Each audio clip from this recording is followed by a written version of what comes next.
সবুজ পাহাড় ডাকে আয় রে ছুটে আয়, এই শ্যামলা পথের বাঁকে আয় রে ছুটে আয়।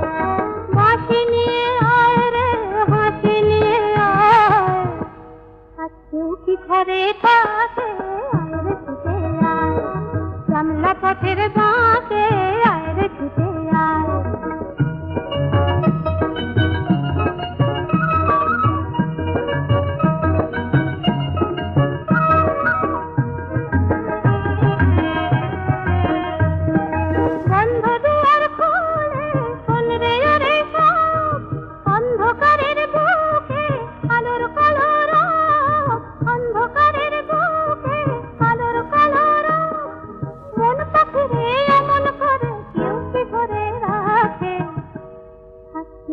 ঘরে